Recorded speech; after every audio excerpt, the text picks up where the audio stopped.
Kannauj police अधीक्षक आमजन के बीच पुलिस की अच्छी छवि बनाने के लिए जी-जान से जुटे हुए हैं। थानों में आराम फरमाने वाले थानेदारों और दरोगाओं को एसपी ने ज़्यादा से ज़्यादा वक्त क्षेत्र पर गुजारने के निर्देश दिए हैं। सट्टे पर शिकंजे को लेकर भी एसपी ने नई रणनीति अपनाई है। उनका कहना है कि जल्द ही जिला सट्टा मुक्त होगा। दरअसल आपको बता दें कि तालिग्राम बवाल के बाद शासन ने एसपी राजेश श्रीवास्तव को जिले से हटाकर कुंवर अनुपम सिंह को कन्नौज का एसपी बनाया था। चार्ज लेते ही अनुपम सिंह ने तालिग्राम मामले में दोनों पक्षों पर कड़ी कार्रवाई करते हुए 17 बवालियों को जेल भेजा था। इसके बाद एसपी लगातार जिले में कानून का राज स्थापित करने में जुटे हुए हैं। वह मातहतों को समस्याएं थानों में ही निपटाने और रोजाना क्षेत्र गश्त करने के कड़े निर्देश भी जारी कर चुके हैं। एसपी ऑफिस के कड़े निर्देश के अनुसार फरियादियों के चौकी इंचार्ज और थानाध्यक्ष की जवाबदेही भी एसपी तय कर चुके हैं।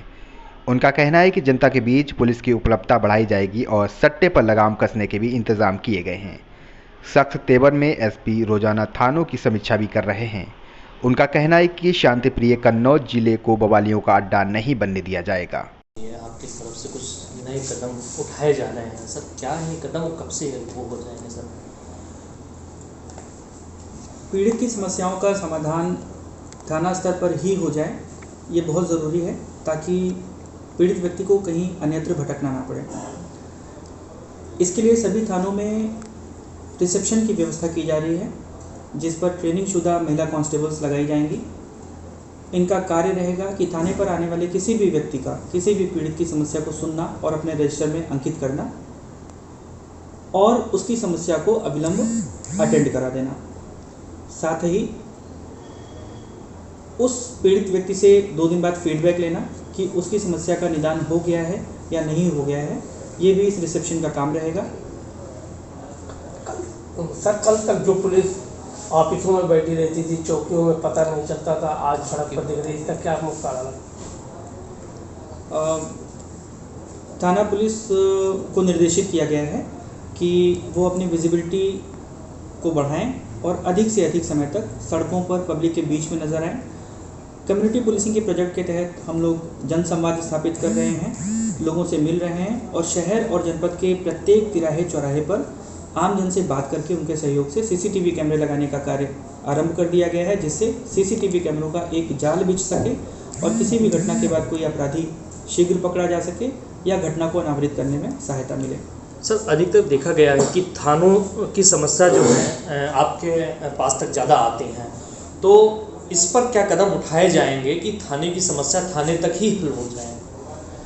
थाने की पर आने वाली समस्या का निदान थाने पर ही हो जाए, ये बहुत ज़रूरी है और इसके बारे में सभी थाना प्रभारियों को सख्ती के साथ निर्देशित किया गया है कि पीड़ितों की समस्या का समाधान थाना स्तर पर ही करें। इसके लिए जो भी आवश्यक संसाधन और मैन पावर आवश्यक है वो थानों को प्रोवाइड करा दिया गया है। पीड़ित को अन्यत्र अगर कहीं पर भटकना पड़े, किसी अन्य ऑफिस में, किसी वरिष्ठ अधिकारी के पास में, तो थाना प्रभारियों की और चौकी प्रभारियों की जवाबदेही तय की जाएगी कि पीड़ित व्यक्ति की समस्या का समाधान थाना स्तर पर क्यों नहीं हो पाया। सर, संख्या का कुछ टारगेट भी दिया जाएगा कि अगर ज़्यादा संख्या अगर कन्नौज यानी कि हमारे ऑफिस तक आती है तो थाने से, तो उसके ऊपर कुछ कार्रवाई क्या की जाएगी अगर ज़्यादा संख्या बढ़ती है शिकायतों की? पुलिस ऑफिस के शिकायत प्रकोष्ठ में डेटाबेस भी डेली बेसिस पे तैयार किया जा रहा है कि किस थाने से आने वाले फरियादियों की संख्या ज़्यादा है, किन चौकी और हलकों से ज़्यादा फरियादी आ रहे हैं। इन थाना प्रभारियों और चौकी प्रभारियों की जवाबदेही तय की जा रही है कि आपके थानों पर पीड़ित को सुनने की है, इसे अविलंब ठीक करें और 1 सप्ताह बाद इसका रिव्यू किया जाएगा।